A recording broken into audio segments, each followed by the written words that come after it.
we've got some really exciting things to talk about. We are living in the time that is spoken of here in Daniel 11 and 12, called the time of the end. The time of the end began in 1917. 1917 was the time when the king of the south, that is, the power that occupied Egypt, pushed out of the Holy Land, out of the city of Jerusalem, the northern power, which is the power occupying Constantinople down through history, king of the north, was pushed out of the Holy Land, and the opportunity was created for this time of the end, when everything relates to Israel returning to their land, and the opportunity to retake Jerusalem, to set everything up ready for what will be the Battle of Armageddon and the destruction of the king of the north on the mountains of Israel. That's the end of chapter 11. The resurrection time and the time of the setting up of the kingdom of God. So we're in this crucial time, this last period. And Jesus said to his own disciples, many people wanted to see the days that you see and haven't seen them, so rejoice in the days that you've got. Well, many people wanted to see the days in the time of the end, and we're seeing them, so we rejoice in these wonderful days. And we can see many, many signs and many things fulfilled. We'll be going into some detail about these times, and this will be recorded. Certainly I've got it recorded, and you can get hold of the slides to go over the details if you'd like to later on. So we'll pass through some things fairly quickly and make a few assumptions, and if you'd like to know more detail, ask me later, or look at some of the videos we've got on YouTube. Now, the Lord Jesus Christ says, be ready, Matthew chapter 24, which is one of the records of the Olivet prophecy that Jesus gave, recorded in Matthew, Mark and Luke. And he said to his disciples, be ready, for in such an hour as ye think not, the Son of Man cometh. However, we do know the signs, and we can be very specific about some of the times. We can't tell the exact day or hour that the Lord will come. It could be any time now, because we're going to show that all the major prophecies of time periods have actually passed. And we're now in this very end time. So we'll have a look at how some of these things have actually passed into history. As recently as the 7th of October last year, the final time period which has been given for us to look at actually was fulfilled. And now we're in the time which is called, in verse 13 of Daniel 12, we just read the last verse, the time called the end of the days. In the Old Testament it's called the end of the days. In the New Testament Jesus calls it the end of the world. And the word end in both cases is a word which means the very end. The last cutting off end. You know, you can talk about an end of a sleeve down here maybe, but the cut off is right there, the very end. And that's the time that we're in now, the end of the days, or Jesus calls it the end of the world. When Jesus talks about the end of the world in the couple of parables he spoke of, and he doesn't use the term very often, but one of them is the parable of the tares, and he says, when the harvest is taken up, the angels go forth and separate the wheat from the tares. Then he told the parable of the fishing net, and he says, when all the net's drawn in, you can't sort of separate them until the net's drawn in, then the angels will come and separate the good fish from the bad fish. So it's the time when the angels are sent forth is the end of the world. We know it's the angels who come to gather us to the resurrection and to the judgment. So that's the time we're in. That's it. Here we are. Let's have a look at it from the scriptures. So it's a time of trouble where we anticipate the unexpected. Expect amazing things that the world has never seen before. Expect some things to come like a bolt from the blue. That's what will happen in these very last times. A time of trouble such as never was. Luke chapter 21 also, part of that Olivet prophecy, distress of nations with perplexity, anxiety, stress, trouble for the world like it's never seen before. Well, here's an example of that. Okay, here's an example where everybody now sees everything that's happening in the world as it happens. It's incredible, isn't it? You know, knowledge will be increased, as Daniel, well, in many different ways. Increased, and instantly we get to our phones, our TVs or whatever, all the news comes straight away. And we knew, and some of us were watching when it actually happened, the moment the shot rang out. And Trump says he was saved by God. And it's obvious, true. He was. For what purpose? Well, he said to save America or to save the world, he doesn't know. But certainly God had a plan that he was going to last longer. And there are some reasons that we can think of, which I'll talk about in a moment, why he would still be there. But is he going to keep on lasting? I mean, there have been more assassination attempts. And very recently. Well, but in any case, here is a man who was described as a result of this iconic moment as a lion. And we know that the merchants of Tarshish and the young lions are represented by those English-speaking peoples that have been populated by Britain, and no doubt America and Australia and New Zealand and other countries in the Commonwealth are part of the young lions. And they are those who are supportive of Israel in the last days. And Trump has been very supportive of Israel, as we know.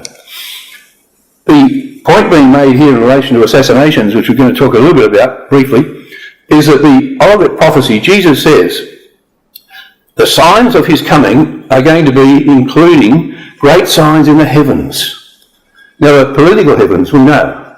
Political heavens, the sun, moon and stars are mentioned, that they will fall from heaven. In other words, there will be instability amongst the ruling powers. Unpredictable events happening amongst the rulers.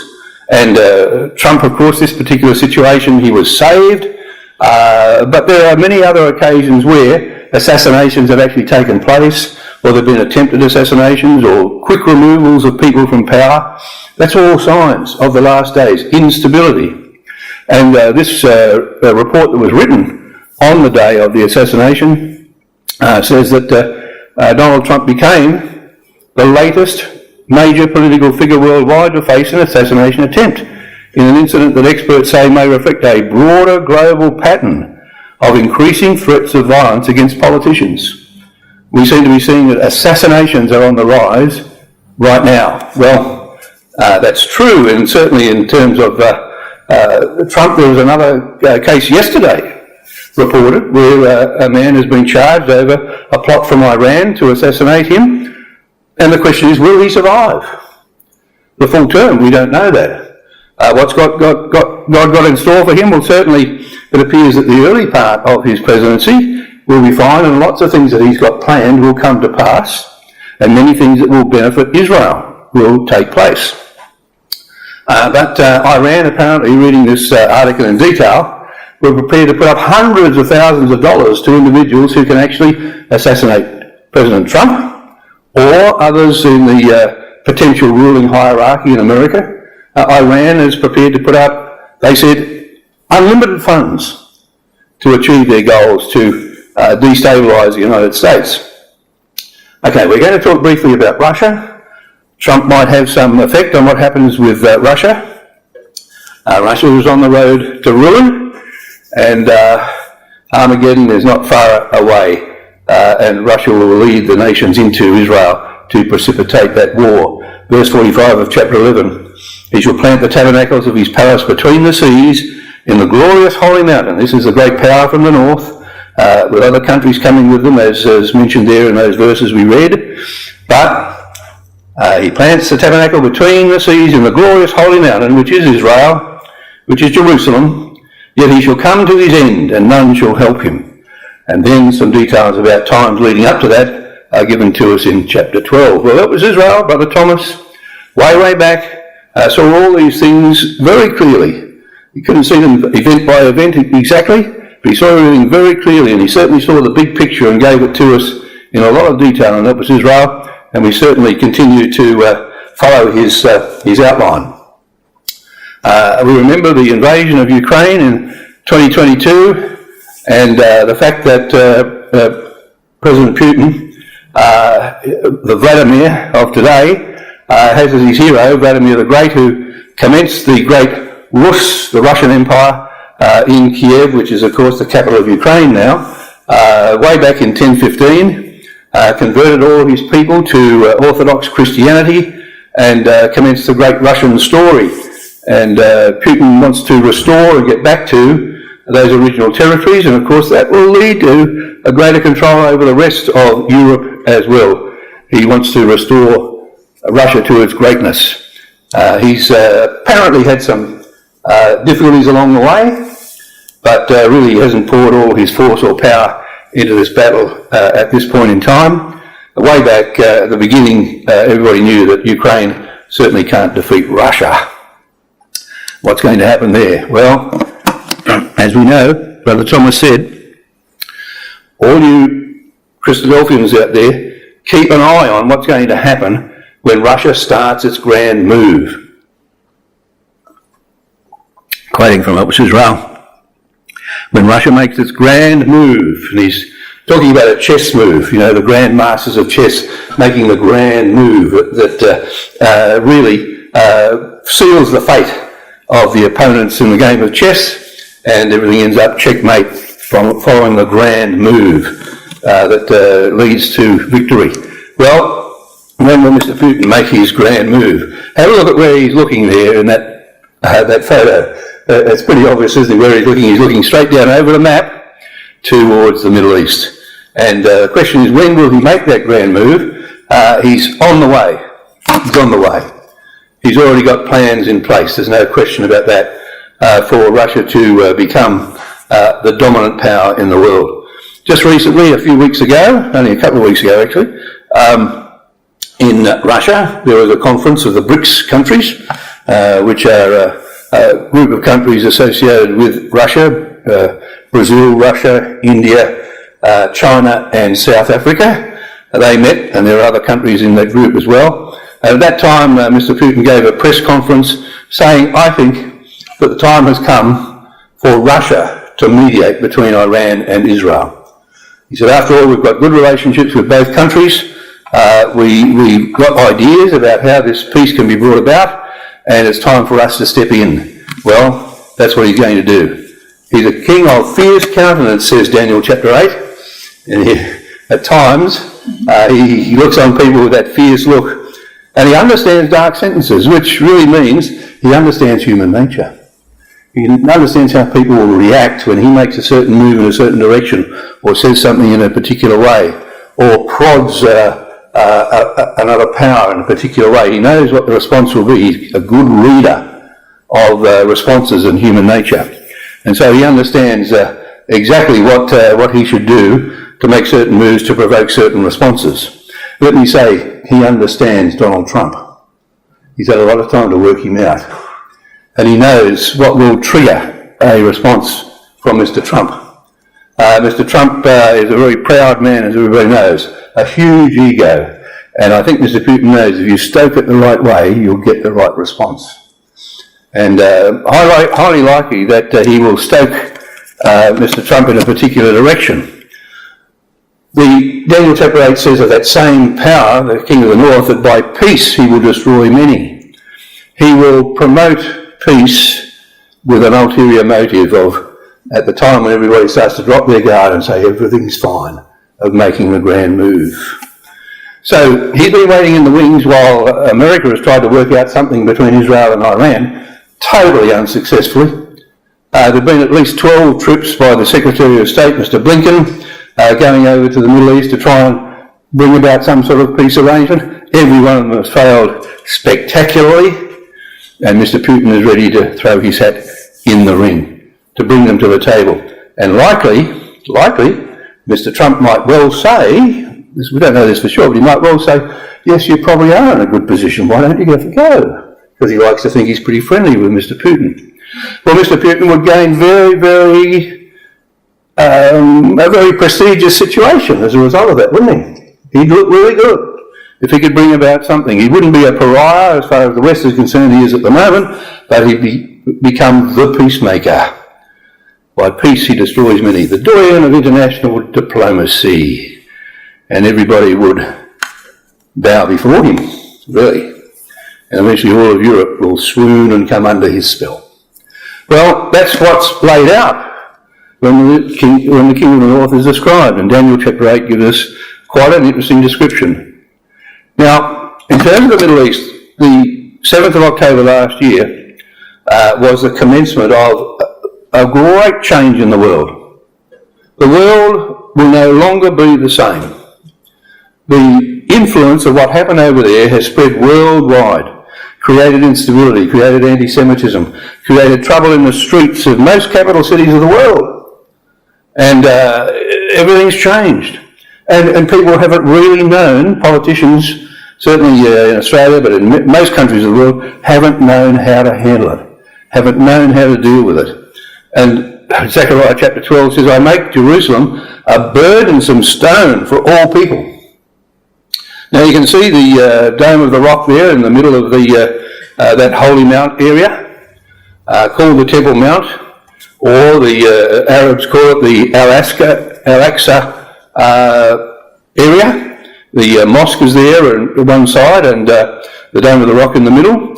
And this Temple Mount, or Al-Haram al-Sharif for the Arab's name, has become the focus of all the trouble in the Middle East. It's really what it's all about. So even though the invasion was in from Gaza, was in the southern area of Israel, the operation, the Arabs called it, Hamas called it, Operation Al-Aqsa Flood. We're going to flood the mountain, Al-Aqsa. We're going to take control and not allow Israel to encroach any more upon that holy place. And let's gain it for ourselves. That's the whole purpose of it. And they don't want Israel to have control of the Temple Mount in any way. That's the great battle. So that Dome of the Rock is the centre of much of Daniel's prophecy. And also Jesus mentions that area, the Temple Mount area, in the Olivet prophecy. It's called the Abomination that maketh desolate upon that place. The Abomination that maketh desolate was set up in 688 AD. Now that's a key date for prophecies. 688 AD was the day, the year that the foundation was laid, and no more Jews could worship on that temple site. That's the time, from 688 right till today. Jews are not supposed to be allowed to worship there, but it started to change in about the last 45 years, 46 years, since 1978. 1978, another crucial date we'll talk about in a moment. So this is all changing in accordance with Daniel chapter 12. Daniel 12 tells us that these things will happen just before Jesus returns. So these key things are about the place of worship. Now that Dome of the Rock was built right over the altar of Solomon's temple, right over the place where Abraham offered Isaac. It's the holy, holy place, the most holy. And it's been built there as an abomination. Now God calls the abomination that makes desolate anything that destroys or disrupts worship of him on the holy mountain that he's chosen for himself. Now the first abomination that maketh desolate was mentioned in Daniel was when Antiochus Epiphanes went into the temple of worship in his day, in 167 BC, and he desecrated the holy place.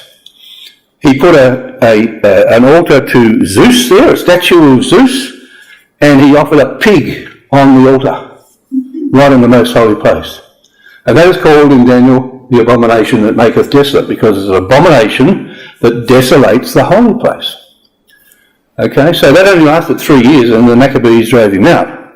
Jesus then said in the Olivet prophecy, there will be another abomination that maketh desolate in the holy place, and when that happens, you flee to the mountains. Now that was AD 70, when the Romans came in and overthrew the holy place and burnt the temple. That was an abomination, so that people couldn't worship there again. Then after that, the Jews did worship there a little bit for a while, on and off, until 688 AD, when the Arabs said, no, we're going to build a Dome of the Rock there, and no Jews can worship there anymore. That's the last abomination that maketh desolate. That's going to be overthrown soon. Whether it's the earthquake or what it is that's going to overthrow that place, we know that will be gone. And then the temple and Jesus can rule from Jerusalem. So there's the three abominations that maketh desolate, all mentioned through Daniel the prophet, because Jesus said, when you see the abomination, whoso readeth Daniel, let him understand. That's what it's about. So it's It's not allowing faithful worship in that holy place. 688 AD. Now going back to President Trump for a little while, what did he do? He did a number of things for the Jewish people during his first presidency.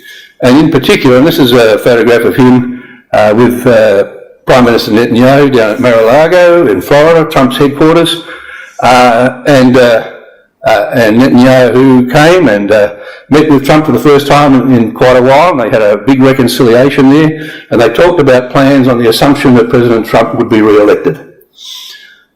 And what did they talk about? Well, it was less than 2 weeks after the assassination attempt on Trump's ear, on his head, but got him on his ear. So they talk about assassinations. And Trump pointed out that when I was president, and I was working with you, because Netanyahu was Prime Minister at the time, we assassinated a number of people, and it resulted in quite a degree of peace as a result. They killed the head of ISIS, and that basically meant ISIS more or less disintegrated. They killed the great General Soleimani of Iran, and that put Iran back in terms of their military growth. And they also, the Israelis assassinated the head of the nuclear program for Iran. He was killed, and that put their nuclear program back as well. So I think Trump, no doubt, said, okay, if President Biden is going to cut back giving you arms, then use the arms you've got to take out the heads of your opponents, the leaders. Well, within 2 or 3 weeks after Netanyahu went back home, they'd taken out in Iran the head of Hamas. The head of Hezbollah went soon. Other leaders and military generals of the opponents were taken out. And as a result, yes, Israel made great progress. So they weren't just fighting house to house and so on in Gaza. They were actually going towards the leaders. And that disrupted everything dramatically. So the main topic of conversation over that table definitely was assassinations. And the other point that they talked about was how to get MBS to the table. Mohammed bin Salman, the leader of Saudi Arabia. Now, Saudi Arabia figures largely in the future, because when we read in Ezekiel 38 in particular, we read of the Arab countries supported by the merchants of Tarshish and all the young lions thereof supporting Israel at the time of the end. Saudi Arabia is in the regions of the Arab Peninsula, Sheba and Dedan. And he is, of course, the crown prince, the ruler. So there's a prophecy in Joel chapter 3, which we just have a turn to without going into any detail. Joel chapter 3, about what's happening now with Tyre and Sidon and all the coasts of Palestine. In Joel chapter 3 and verse 4, it's only a couple of pages from where we read, what have I to do with thee, O Tyre and Sidon, and all the coasts of Palestine? Now this is a last days prophecy. Joel chapter 3 begins with the bringing of all nations to Jerusalem to battle. Verse 1 and 2, in those days, in that time, I bring the captivity of Judah and Jerusalem back again. I will gather all nations and bring them into the valley of Jehoshaphat and plead with them there for my heritage Israel, whom they've scattered among the nations and parted my land. I'm going to bring all nations. Now then, there's a few verses in between which talk about what's happening now in Gaza and Lebanon. Briefly overlook that in a moment. Then you come to verse 9, and we're preparing for Armageddon. Proclaim this among the Gentiles, prepare war, verse 9. Wake up the mighty men, let all the men of war draw near, let them come up, beat your plowshares into swords and your pruning hooks into spears, let the weak say, I am strong. So, verses 1 and 2, preparations towards Armageddon. Verse 9, we're getting to Armageddon now. Prepare war, wake up the mighty men. In between time, we have to deal with what's happening in Tyre and Sidon, verse 4, and all the coasts of Palestine. Now, all the coasts of Palestine is Gaza and the West Bank. They're the coasts or the border areas. And Israel has to be in total occupation of those areas, according to Ezekiel chapter 38, before the King of the North comes down and says, what a lovely place. I'm going to take a spoil. I'm going to take a prey. I want to control that area. And so it will be a very prosperous and successful area. In the meantime, these people to the north of Israel, in Tyre and Zidon, and in Gaza and the West Bank, they all have to be dealt with. So there is a peaceful place in Israel. Whereas Ezekiel 38 tells us there's no walls, no bars, no gates, no trouble with the surrounding peoples. So verse 4 says, what are you doing? You're trying to render me a recompense. You're trying to punish me. Because when God says, when you touch my people, you're touching the apple of my eye. You're doing something to me, not just to my people, but to me. So he says, in the past, you people in those areas, you've sold my people off into slavery. Verse 6 says, the children of Judah and Jerusalem, you sold them to the Grecians. Now in Ezekiel's day, remember, Joel's day, those sort of times where we're talking about these prophecies being fulfilled, the countries around picked off pockets of Jews and kidnapped them and sold them off into slavery. There's a record of that in Ezekiel. It was the Grecians, verse 6, that did the transporting of all the slave trade from Tyre. Ezekiel 27 talks about that. So the Jews were sold off into slavery at the behest of and by kidnapping by people in lower Lebanon area and the Philistine area, Palestine today. So God says, you've done that in the time past and you want to try and overcome them again. Well, that's not going to happen. God says in verse 7, I will raise them out of the place where you've sold them. They've all been brought back into the land. There's something like 8 million Jews now, I think, in the land, of a total of 10 million population. They've all come back from their scattering. I'll bring them back, he says, and I will return your recompense, Tyre, Zidon, and Palestine, Philistines. I'll return that upon your own head. And you're going to lose, and in verse 8, your sons and your daughters, I'll sell them into the hand of the children of Judah, the Jews, and they will sell them to the Sabaeans. So you're going to be sold off to a land afar off, it says. A people afar off, for the Lord hath spoken it. What's going to happen? Well, there on the map you can see in the north, Lebanon, the Gaza Strip, the West Bank. It's God's payback time. I'm going to render you a recompense. Pay you back, because you people are the same character, the same kind of people, doing the same kind of things as your forebears did hundreds of years ago, and it's not going to work. So you will be overcome. Without going into a lot of detail here, just look about the centre there, verse 7. I'll raise them out of the place whither you have sold them. Sold is highlighted there. Sold them into slavery. I'll return your recompense, and Israel will take control of the Palestinians and that southern area of Lebanon and work with the Sabaeans. Who were the Sabaeans that they're going to be sold to?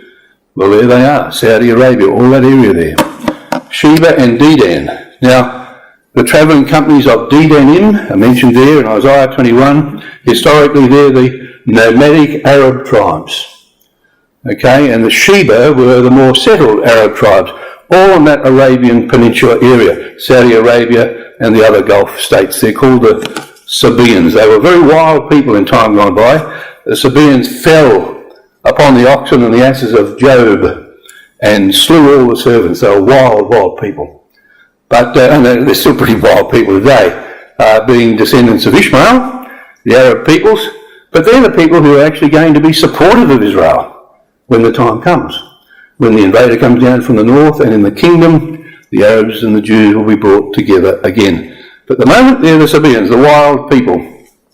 MBS, Mohammed bin Salman, the Crown Prince, likely had this journalist killed in Istanbul, and he was famous for a little while. This journalist went into the embassy, Saudi embassy in Istanbul, and didn't ever come out, except in pieces. He was sawn up, and somehow he got out. So MBS became known as Mr. Bonesaw.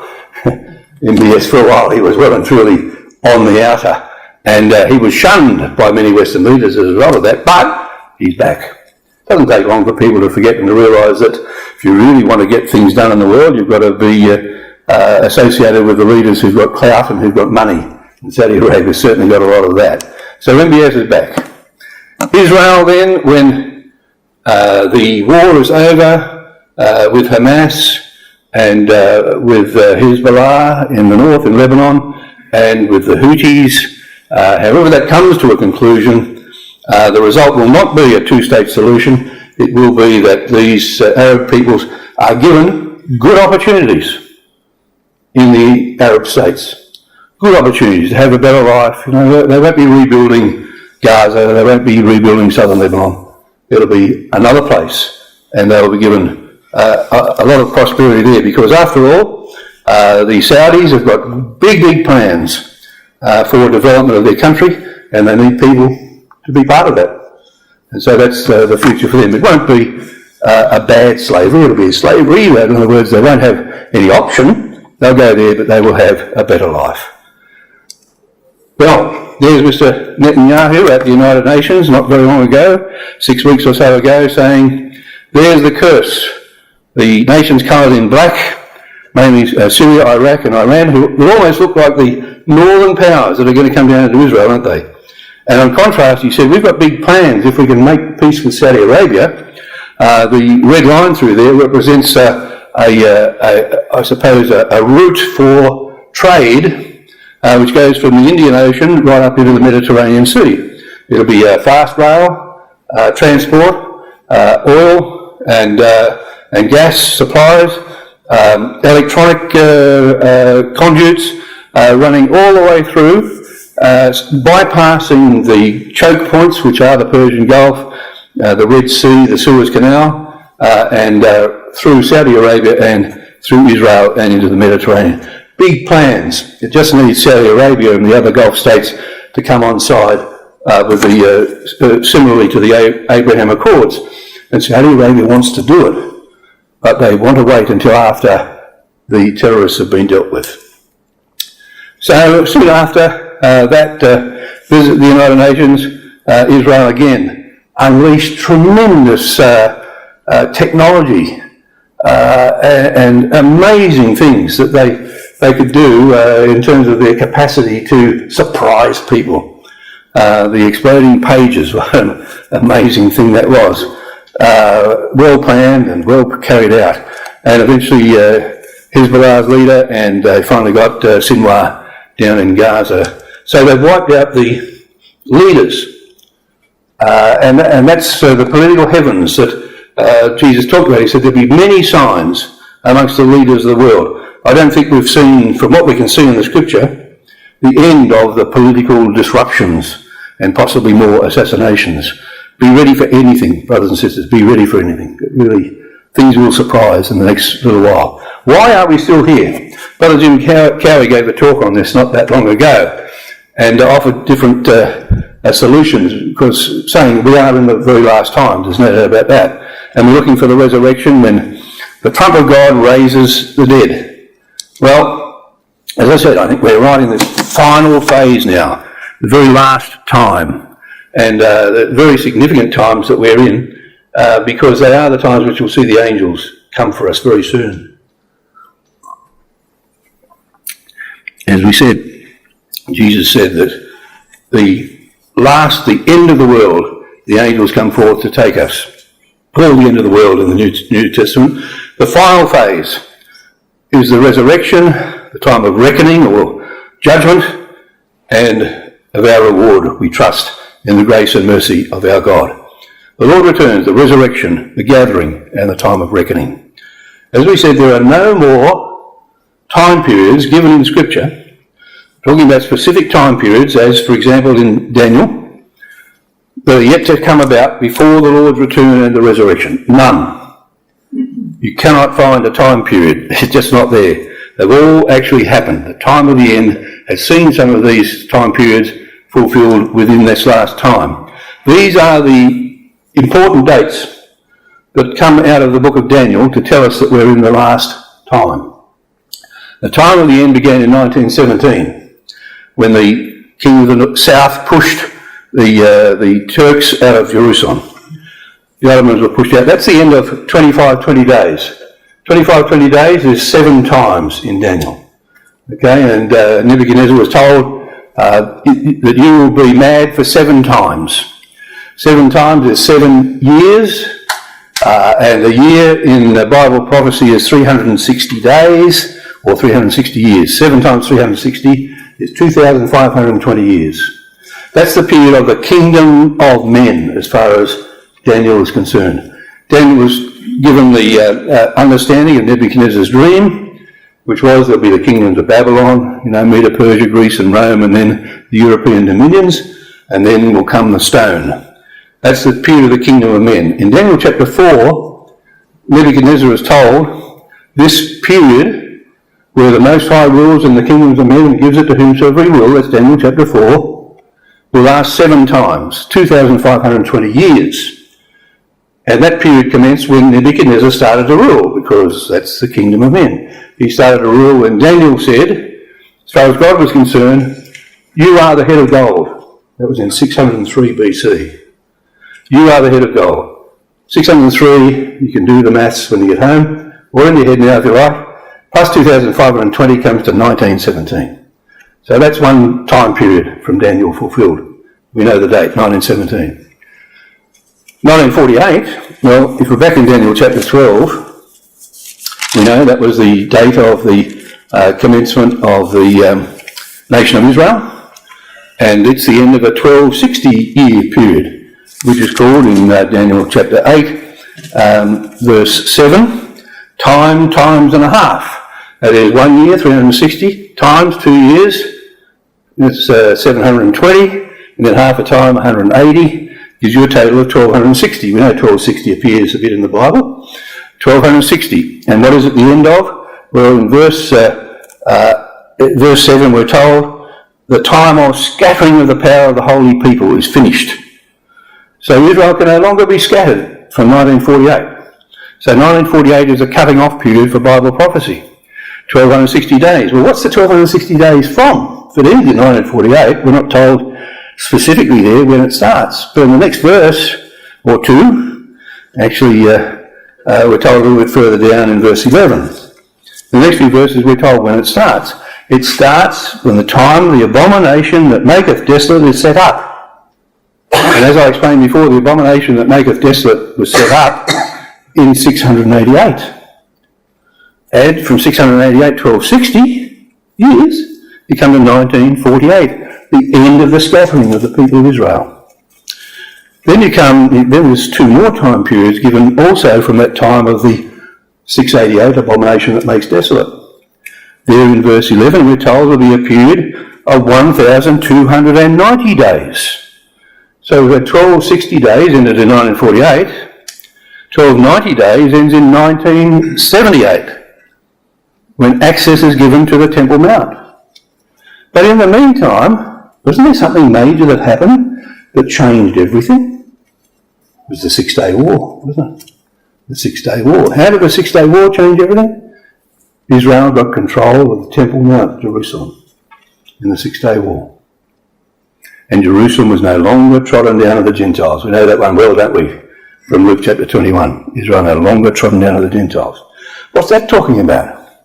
Well, the treading down was way back in Daniel again. When Daniel saw a vision of the ram and the he-goat running together and smashing into one another. So when Alexander the Great overcame the Persians at the Battle of Issus, and then the he-goat trampled everything down underfoot. Stood on and trampled everything down. That finished in 1967. When did it start? When that battle took place, the Battle of Issus, in 333 BC. And Daniel asked, how long will it be that this treading down happens? He's told 2,300 days, 2,300 years.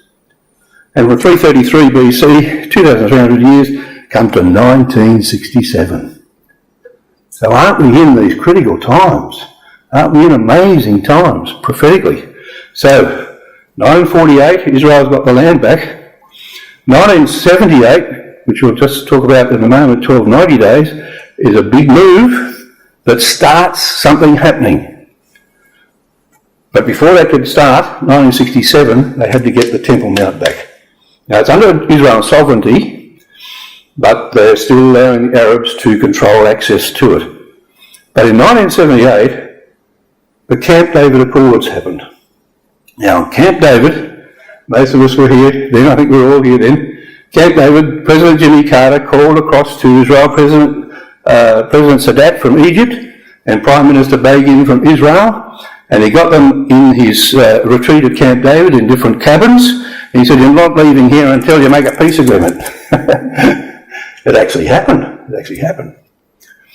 Now, what they did about Jerusalem was that President Sadat in September, that was in 1978, he actually wrote a letter to Menachem Begin via Jimmy Carter saying, this is what's going to happen and what we'll agree to happen for the holy places. And amongst the items that he listed was an item which said everybody should get access to worship at all the holy places in Jerusalem. Now, a lot of the Muslims didn't agree with that, but he was the first and the most prominent Muslim who said that, first of all, meaning that the Jews could go to the Temple Mount to worship. Now, soon after that, he got assassinated because a lot of people didn't agree with that. But what does the prophecy say? Daniel chapter 12, we just read it. He said, from the time that the daily sacrifice is taken away and the abomination that maketh desolate set up, 688, that's the date that you couldn't worship there anymore if you were other than a Muslim, because the Dome of the Rock's being built, 688, there'll be 1,290 days, 1978. But what? Well, the next verse tells us, but what? Blessed is he that waiteth and cometh to the 1,305 and 30 days, 1335. 45 years later. The start of it is 1978, when there's this agreement that it should happen, but you've got to wait and wait and wait. Another 45 years, 2023. And 2023 started the battle over who controls the Temple Mount. Al-Aqsa flood. It started. And we are blessed to see this. As I opened to say, Jesus said, you're blessed to see my day, you disciples, because everybody wanted to see it, but they didn't. You're blessed to see it. This is telling us we're blessed to see 2023. And from 2023, we read, Daniel's told, I'm not going to tell you about any more dates. Go your way and rest, because you will stand in your lot at the end of the days. So we are now in the end of the days. We've gone past that final date that was given in prophecy for us all. So we're now at the end of the world. The period of the time of the end has stretched out to the very end of the world. There is the abomination that makes desolate.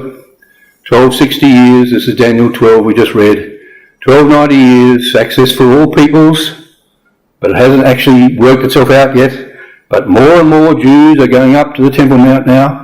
Just recently, 2,000 went up, Jews on the Temple Mount in August this year on a day when they remember the destruction of the temple. And so it's bigger and better, and they're praying, which theoretically they're not supposed to do. They were singing and dancing, which theoretically they're not supposed to do. But this is the time when Israel gets back that area and everything is ready towards Armageddon. So there's one other date that I should mention. You can see there the dates down the left-hand side and the fulfillment. 2022. So everybody remember the beautiful Queen who reigned for 70 years, Queen Elizabeth. A prophecy in Isaiah 23 said, in the last times there will be a ruler on the throne of Tarshish, ancient Tyre, which is now Tarshish in Britain today, for 70 years. And during that period of 70 years, the power of Tarshish will be forgotten. They will not be doing well in the world. But after she dies, after the end of her 70 years, they will return to their hire. Meaning to say, and it does say, they will go on and trade with all the nations of the world. So after 2022, Brexit having been accomplished, Britain is now starting to rise from the economic ashes. It'll take a little while yet, but that's a sign that there will be a 70-year reign. Never been one before on the throne of Britain or any other country significant for the Bible. 70 years, and then will come a time when Britain will rise again, and when they will bring their goods, says the last verse of Isaiah 23, to Israel, to the feet of the king. So another interesting date of prophecy. Now that's the only other time period that relates to these days, and it's gone. So we're in the very, very last time. Go thy way, Daniel, till the end of the days. So we're at this time called in the Old Testament end of the days, New Testament end of the world, end of the age, the aeon, the age, and the next period of time mentioned in the New Testament is the world to come, the age to come. So that's right where we are right now. The Olivet prophecy, the parallel is given there between Matthew, Mark and Luke, the questions. And in Matthew, the disciples asked particularly, what's the sign of the end of the world? Going towards the end of that prophecy, these are the signs. This is the last bit of the Olivet prophecy parallel between Matthew, Mark and Luke. So Matthew says immediately after the tribulation of those days, the sun's darkened, the moon doesn't give a light, the stars fall from heaven. That's talking about rulers' instability, political troubles everywhere. And there have been, haven't there? There have been political troubles and lack of direction by the politicians for quite a while. You know, the only two that stand out at the moment are Benjamin Netanyahu and Donald Trump, aren't they? As well, and President Putin. Sorry. Yeah, as people who can make things happen. And how long Trump will be given to make things happen will be interesting. Surely, if he's in power for a certain part of his term at least, he will make a difference as far as the Middle East is concerned and bring that time of peace that we're expecting, where they dwell without walls, bars or gates. But nobody can tell. Expect the unexpected. Mark says the same. Sun, moon and stars won't give their light. Stars of heaven shall fall. That's rulers being assassinated or people being toppled in some way. Times of the Gentiles fulfilled, says Luke, in the sun, moon and stars. Luke is the only one who goes on to talk about what will happen in the earth, in the orange there. Distress of nations, perplexity, stress, sea and the waves roaring, protests in the streets of capital city. We've seen all of that, haven't we?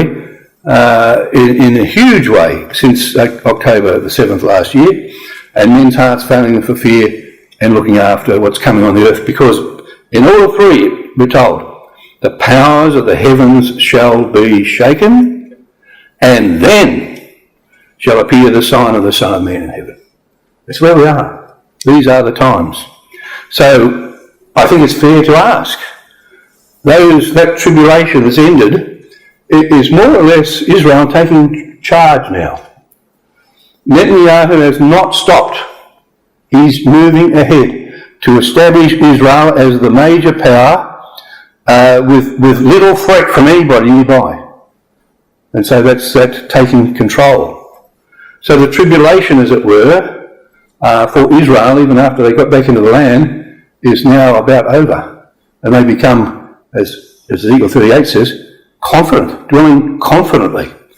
And that began, I think, on the 7th of October, 2023. Now, God has given up on the world, brothers and sisters.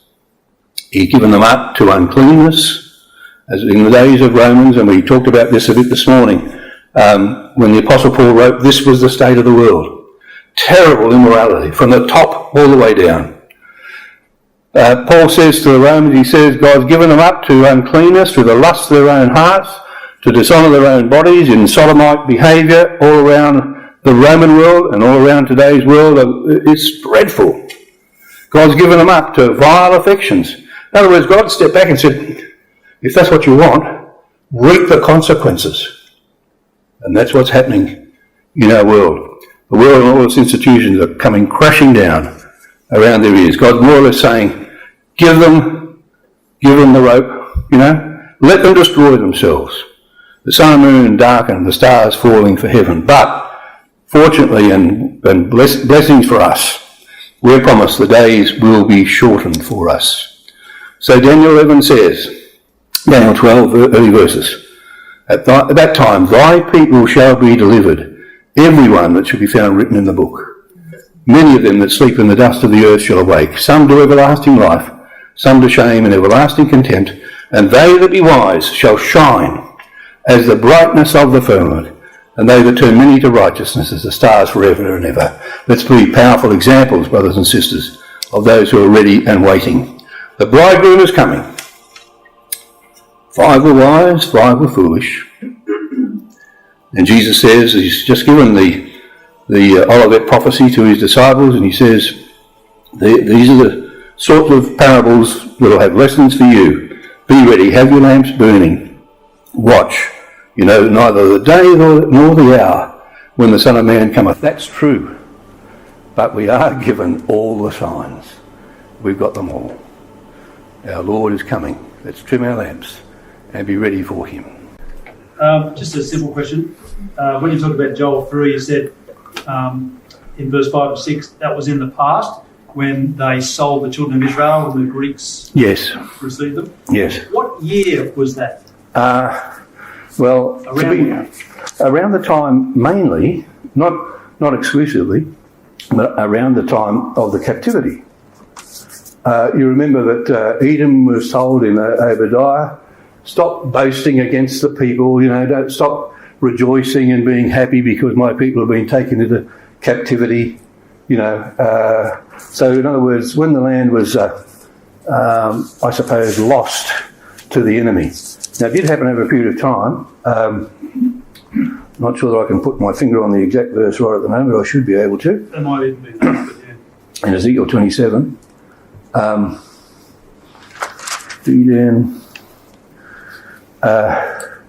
verse 13 of Ezekiel 27, you read in verse 12, Ezekiel 27, Tarshish was thy merchant, this is talking about Tyre, by reason of the multitude of all kind of riches with silver, iron, tin and lead, they traded in thy fairs. So the ships of Tarshish were going all the way from Tyre right out to Britain and trading. But with them, Javan is actually the name for Greece. Okay? Javan is actually Greece. The J is a Y of Ionia. Ionia. Javan is Greece. And Greece, Tarshish was actually a descendant of Javan. And they had all the ships of trade. Now there were slave traders who took many by ship. So the word Javan there is the same as the word Grecians in Joel chapter 3. Grecians, Javan, okay? So the Grecians, and Tubal and Meshach, now of course that's Siberia, okay? So some slaves were sold off into Siberia and some were taken by ships to Europe by Javan. So it says Javan, Tubal and Meshach, they were thy merchants, they traded the persons of men and vessels of brass in thy market. So when Joel says you sold them through the Grecians to lands far off, this is what it's talking about, that time. So when Ezekiel is writing, we know it's during the captivity. And this seems to be a fairly recent thing, These are all the things that you've been doing, Tyre. You're going to be destroyed. Recently you sold my people off into slavery. Some went into captivity to Babylon. Others were sold as slaves beyond Russia by land or by sea, the Grecians, off to the far west. So the Jews were sold into slavery. God says, you, Tyre, you people were involved in selling my people off into slavery. I'm going to get you into the hands of Israel and they're going to sell you off in the other direction. Instead of the northwest through the Grecian ships, you're going to go by land into the southeast into the area of Arabia. Now the Jews, of course, did fairly well once they went into slavery because they started up businesses in Europe. They did all right. And the Palestinian people, when they're taken over by the Saudis with unlimited money to give them jobs and work, and they'll do all right too. So there'll be blessings for Arabs and Jews in the kingdom. Have you any idea on thoughts on when Code of the North comes down and goes through the land to Egypt, how long that period will last? No, I don't know. Can't you take a guess? Look, it's a really interesting question. It doesn't appear that they're very long down there. They're long enough to take control. Now, what are they taking control over in Egypt? Well, basically, it's the trade, the Suez Canal, more than anything else. There are a lot of treasures there, true. There's, they have power and control over the treasures of Egypt. Treasures are that there is wealth there is gas and oil there that's really only being discovered.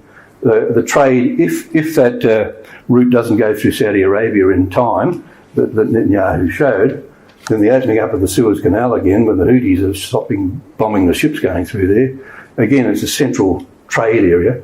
And remember, Napoleon wanted control of Egypt, and Hitler wanted control of Egypt. Because if you control Egypt, you control that whole Middle Eastern area economically, they say. So they get control of that, but something happens. Jesus returns. There's trouble out of the northeast. You can't work out what's going on. There's something happening in Jerusalem. Now, I don't know. Can I say a few years? Yeah, okay. When Antiochus Epiphanes had his attempt to come down into the area too, and he was going to take over Egypt, but that was when the Romans were in control, and the Romans said, out of here, we're going to take Egypt. Well, they all wanted Egypt. He went back up into Israel and decimated Israel at that time too. Alexander the Great too, same thing, Yeah. I saw something on YouTube that was saying that Libya and Sudan meant that they were always sort of allies or connected with Egypt. And in that prophecy that was read, it said that Libya and Ethiopia would be on the at his steps. At the steps. At his steps. No doubt about that. Libya, the word simply is Phut, P-H-U-T, which is the ancient name for all the top of Africa. Libya, Algeria, right across to Morocco, in fact, that whole area there, all north of the Sahara. Okay? And Ethiopia is Kush, which is all south of the Sahara. So we oughtn't to just limit it to Sudan.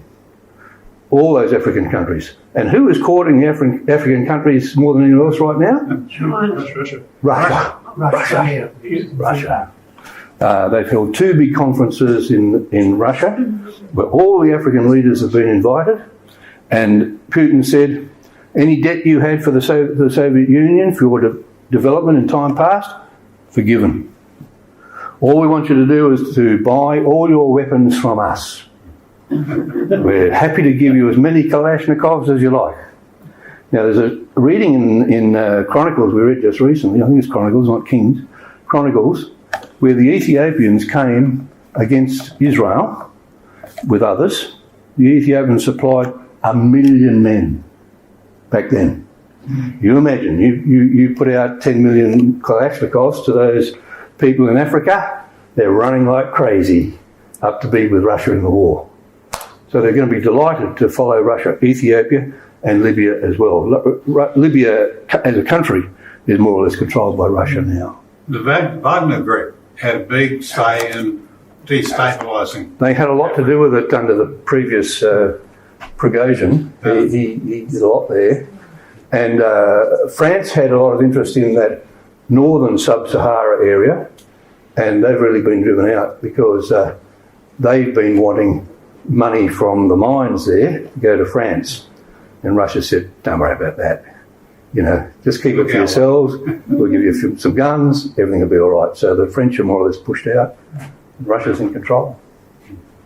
I've heard it said that 3.5. Sorry. I'm sorry, I'm going back again. You might as well stay. I think we'll stay here. Get to the chair. I've heard 3.5 mentioned. 3.5 years mentioned as the time that Israel may be subdued.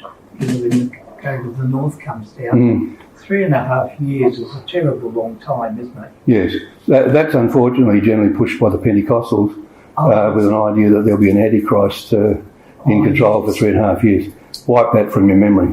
It's just not appropriate. No, you'd want it to be quicker than that, because otherwise...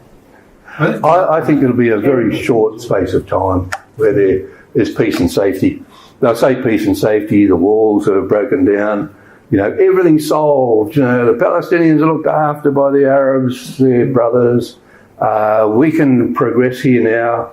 We feel safe and secure. We've got all our protections in place. Nobody immediately looks like they're going to attack us. Will it be the Then- literal walls, do you think, too? Yeah, I think so. Yes, they've got the big walls there now separating. Why will they need those anymore? They won't need them. The West Bank, I think, is part of the borders or the coasts of Palestine. They'll be gone too.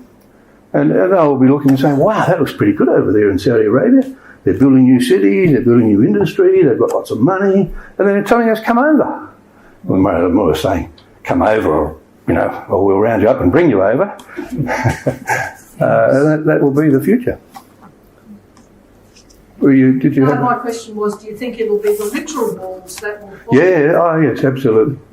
The boundary walls that they put up to keep the Palestinians out, they'll come down. No bars nor gates.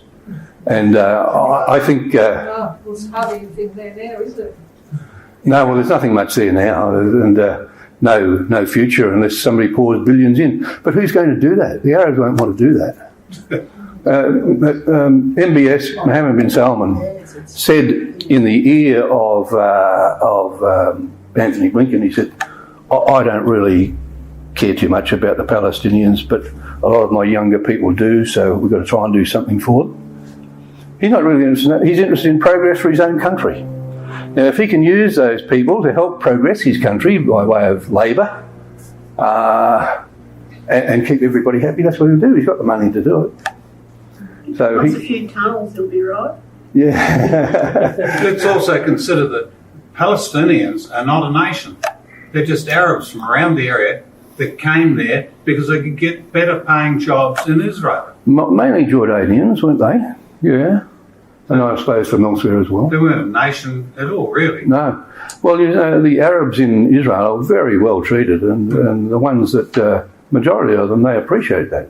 Yeah. There's 2 million of them, I think, close to it anyway, who live in Israel as Israeli citizens, and they can vote and have members in parliament, all sorts of things. Yeah, There's a few radicals amongst them, but so some of them will probably stay settled there, but the ones who, the militant ones will be gone. They'll be totally dealt with. And the other people will look at it and say, well, where do we go now? Where's the future for us? Our brothers are Arabs, we're Muslims, we'll go with them. And the other aspect of money-wise, for Russia's interest, not only the trade through the canal there, Suez Canal, but also the Israeli oil gas lines coming down into Egypt and liquefying gas there. And when you consider that Europe was a significant part of Russia's income that she's lost now, well, she's going to get that back. And then you've got more rockets being fired into Syria now, and Assad was the reason why they went in there, to make Assad on their side, get him propped up again. But if he gets wiped out in the current situation, well, then Vladimir can change his mind about needing to have an enemy in Syria. Well, northern Syria will be allied with Russia.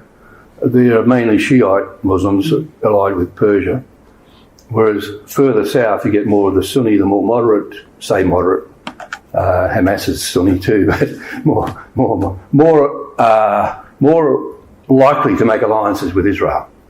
They're all the southern ones. So you're right that Russia will come further south.